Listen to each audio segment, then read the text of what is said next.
നമ്മൾ പുതിയൊരു layer start ചെയ്യുന്ന സമയത്ത് നിങ്ങൾക്ക് താഴെ ഡ്രോ എന്ന് പറയുന്ന ഓപ്ഷൻ കാണാം. ക്ലിക്ക് ചെയ്ത് കഴിഞ്ഞാൽ പുതിയൊരു സ്ക്രീനിലേക്ക് പോകുന്നതായിട്ട് കാണാം. അപ്പോൾ ഇതിൽ ബ്രഷ് ഉണ്ട്, എറേസർ ഉണ്ട്, പിന്നെ നമുക്ക് പാനിങ് ഐക്കൺ ഉണ്ട്, പാനിങ് ടൂൾ, സൂം ചെയ്യാനും ഈ ടൂൾ ഉപയോഗപ്പെടുത്താം. പിന്നെ കളർ പിക്കിംഗ് ടൂളുണ്ട്. ഇത് ബ്രഷിൻ്റെ സൈസാണ്. അപ്പോൾ ഞാനൊരു ബ്രഷ് സെലക്ട് ചെയ്യുകയും ഇവിടെ വരയ്ക്കുകയും ചെയ്ത് കഴിഞ്ഞാൽ നമുക്കിവിടെ കാണാൻ പറ്റും അതിൻ്റെ സൈസാണ് ഇവിടെ അഡ്ജസ്റ്റ് ചെയ്യുന്നത്. അപ്പോൾ ചെറിയ സൈസിൽ ചെറിയ ബ്രഷിൻ്റെ സോഫ്റ്റ്നെസ് ആണ് താഴെയുള്ള ടൂള്. അപ്പോൾ നമ്മളിതിങ്ങനെ വരച്ച് കഴിഞ്ഞാൽ കുറേ കൂടി സോഫ്റ്റ് ആയിട്ടുള്ളൊരു പ്രതലം കിട്ടും. ഇത് വർദ്ധിപ്പിക്കുന്നതിനനുസരിച്ച് ആ സോഫ്റ്റ്നെസ്സിൻ്റെ എമൗണ്ടും കൂടും. ഇനി നമ്മൾ വരച്ചത് ക്ലിയർ ചെയ്യണമെങ്കിൽ താഴെയുള്ള ടൂൾസിൽ ക്ലിയർ എന്ന് പറയുന്ന ഓപ്ഷൻ ക്ലിക്ക് ചെയ്താൽ മതി. അപ്പോൾ നമുക്ക് ക്യാൻവാസ് ഫ്രീ ആയിട്ട് കിട്ടും. അപ്പോൾ ബേസിക്കലി നമ്മുടെ ഡ്രോയിങ് സ്ക്രീനായിട്ടും അതുപോലെ തന്നെ എറേസിങ് സ്ക്രീനായിട്ടും നമ്മൾ ഉപയോഗിക്കുന്നത് ഇതേ ടൂൾ തന്നെയാണ്. ഇപ്പോൾ നമ്മൾ ബ്രഷ് ഉപയോഗിച്ചുകൊണ്ട് നിങ്ങൾക്ക് കളർ ചേഞ്ച് ചെയ്തിട്ടൊന്ന് വരക്കണം. അപ്പോൾ ഞാൻ ഈ ബ്രഷ് സെലക്ട് ചെയ്യുന്നു, താഴെ കളർ ബട്ടൺ ഉപയോഗിച്ചുകൊണ്ട് ഏതാനും പിക്സലുകൾ ഞാൻ വരച്ച് കഴിഞ്ഞു. ഇനി എനിക്കിത് എറേസ് ചെയ്യണമെന്ന് തോന്നുകയാണെങ്കിൽ എറേസ് ബട്ടൺ എടുക്കാം. എറേസ് ബട്ടണും ബ്രഷിൻ്റെ അതേ സെറ്റിങ്സാണ് ഫോളോ ചെയ്യുക.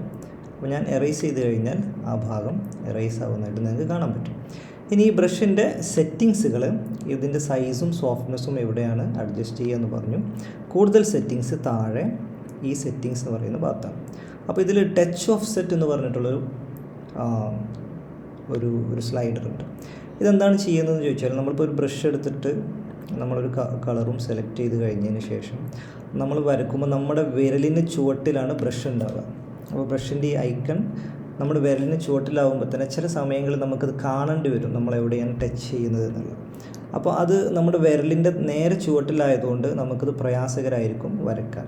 അപ്പോൾ നിങ്ങൾക്ക് ഈ ടച്ച് ഓഫ് സെറ്റ് ഉപയോഗപ്പെടുത്തിക്കൊണ്ട് ഗ്യാപ്പ് കൂട്ടിക്കഴിഞ്ഞാൽ നമ്മൾ ക്ലിക്ക് ചെയ്യുന്നതിന് മുകളിലാണ് നമ്മുടെ ഡ്രോയിങ്, അല്ലെങ്കിൽ നമ്മളിപ്പോൾ മായ്ക്കുകയാണെങ്കിൽ ആ മായ്ക്കുന്നതൊക്കെ നമ്മുടെ മുകളിലാണ്, വിരലിന് മുകളിലായിട്ട് കാണാൻ പറ്റും. അപ്പോൾ കുറേ കൂടെ കൃത്യമായിട്ട് നമുക്കത് ചെയ്യാൻ പറ്റും. അതാണ് ടച്ച് ഓഫ് സെറ്റ്.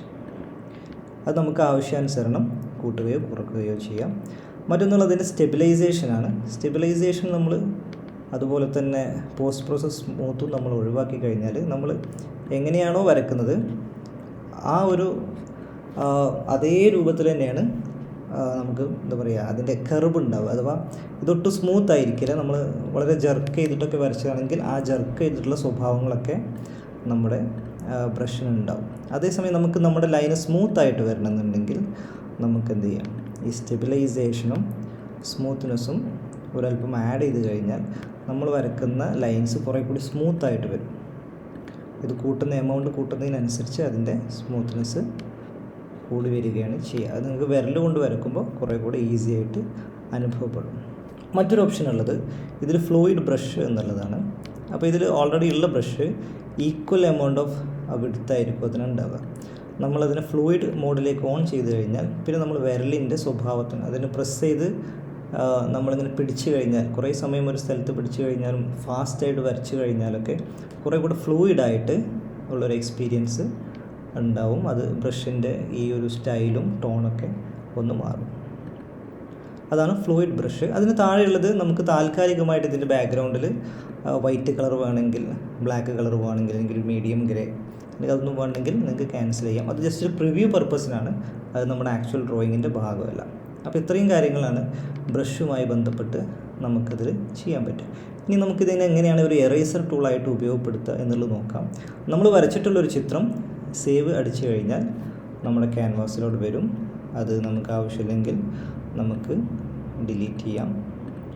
ഇനി ഈ ഒരു പിക്ചറിനെ നമുക്ക് എങ്ങനെ എറേസ് ചെയ്യാം എന്നുള്ളതാണ് അടുത്തത് നോക്കുന്നത്. അപ്പോൾ നമ്മുടെ ഇമേജ് നമ്മൾ സെലക്ട് ചെയ്യുക. സെലക്ട് ചെയ്തതിന് ശേഷം താഴെ ടൂൾസിൽ എറേസ് എന്ന് പറയുന്ന ഓപ്ഷൻ നിങ്ങൾക്ക് കാണാൻ പറ്റും. എറേസിൽ ക്ലിക്ക് ചെയ്ത് കഴിഞ്ഞാൽ നമ്മുടെ ഇമേജ് നമ്മുടെ ഡ്രോയിങ് ക്യാൻവാസിലേക്ക് വരും. ഓക്കെ, അപ്പോൾ ഇതിൽ നമുക്ക് എറേസ് ചെയ്യാൻ മാത്രമല്ല ഇതിൻ്റെ മേലെ കൂടെ വരയ്ക്കാനും പറ്റും. എറേസ് ചെയ്യാനെങ്കിൽ നമ്മുടെ എറേസർ ടൂൾ എടുത്തതിന് ശേഷം നമുക്ക് ആവശ്യമില്ലാത്ത ഭാഗങ്ങൾ എറേസ് ചെയ്ത് കളയാം. നേരത്തെ പറഞ്ഞ പോലെ നമുക്കൊരു ബാക്ക്ഗ്രൗണ്ട് കാണണമെന്നുണ്ടെങ്കിൽ ജസ്റ്റ് ഒരു ബാക്ക്ഗ്രൗണ്ടും കൂടി ആഡ് ചെയ്തിടാം. ഇനി നമുക്ക് ആവശ്യമില്ലാത്ത ഭാഗങ്ങൾ എറേസ് ചെയ്തിട്ട് കളയാൻ പറ്റും. ഇനി സോഫ്റ്റ്നെസ് കൂട്ടിക്കഴിഞ്ഞാൽ നമുക്കത് ഏകദേശം ഇങ്ങനെ ബ്ലെൻഡായി പോകുന്ന രൂപത്തിലൊക്കെ നമുക്കതിനെ ചെയ്യാൻ പറ്റും. അതേസമയം നിങ്ങൾക്ക് അൺഡു റീഡു ഓപ്ഷൻസ് ഇവിടെ അവൈലബിൾ ആണ്.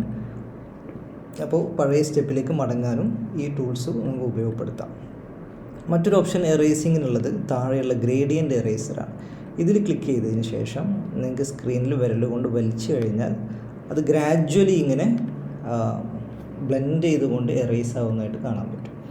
അപ്പോൾ കുറേ കൂടെ ക്യാൻവാസിലൊരു സ്മൂത്തായിട്ടുള്ള ഒരു എറേസിങ് ഓപ്ഷൻ വരുന്നതായിട്ട് നമുക്ക് കാണാൻ പറ്റും. ഞാനിപ്പോൾ ഈ രൂപത്തിൽ അതിനെ അറേഞ്ച് ചെയ്തിട്ട് സേവ് അടിച്ചു കഴിഞ്ഞാൽ നമ്മുടെ ക്യാൻവാസിൽ ആ ചിത്രത്തിൻ്റെ താഴ്ഭാഗം വളരെ സ്മൂത്തായിട്ട് എറേസ് ചെയ്ത് പോയതായിട്ട് ഒരു ഫെദർ ഓപ്ഷൻ ഉള്ളതുപോലെ നമുക്ക് കാണാൻ പറ്റും. ആ രൂപത്തിൽ നിങ്ങൾക്ക് എറേസ് ചെയ്യാൻ പറ്റും. ഇനി ഇതേ എറേസർ ടൂൾ ഉപയോഗിച്ചുകൊണ്ട് തന്നെ നമുക്കിതിൽ വരയ്ക്കുകയും ചെയ്യാം. അപ്പോൾ ബ്രഷ് ടൂളാണ് ആക്റ്റീവ് എങ്കിൽ നമ്മൾ വരച്ചു കഴിഞ്ഞാൽ ബ്രഷാണ് അവിടെ വരിക, എറേസറാണെങ്കിൽ എറേസറാണ് അവിടെ വരിക. നമുക്ക് ഇതിലുള്ളൊരു കളർ പിക്ക് ചെയ്തിട്ട് വരയ്ക്കണം എന്നാണെങ്കിൽ നമുക്ക് ഇവിടെയുള്ള കളർ പിക്കർ ടൂൾ എടുത്തതിന് ശേഷം നമ്മൾ ഏത് കളറാണോ നമുക്ക് വേണ്ടത് അതിൽ പിക്ക് ചെയ്ത് പിടിച്ചു കഴിഞ്ഞാൽ ആ കളറായിരിക്കും നമ്മുടെ ബ്രഷിന് ആക്റ്റീവായിരിക്കുക. പിന്നെ അത് ഉപയോഗിച്ചിട്ട് നമുക്ക് ഇഷ്ടമുള്ള രൂപത്തിൽ വരയ്ക്കാവുന്നതാണ്. ഈ ടൂൾ ഉപയോഗിച്ചുകൊണ്ട് ഇതിനെ സൂം ചെയ്യുകയും ചെയ്യാം. അപ്പോൾ അങ്ങനെയൊക്കെ നിങ്ങൾക്ക് ഓപ്ഷൻസ് ഇതിൽ അവൈലബിൾ ആണ്. നമുക്ക് ആവശ്യമായ രൂപത്തിൽ ചേഞ്ചസ് ചെയ്ത് കഴിഞ്ഞാൽ സേവ് ബട്ടൺ പ്രസ് ചെയ്യുന്നതോടെ നമ്മുടെ ഇമേജ് നമ്മുടെ ക്യാൻവാസിൽ വരും.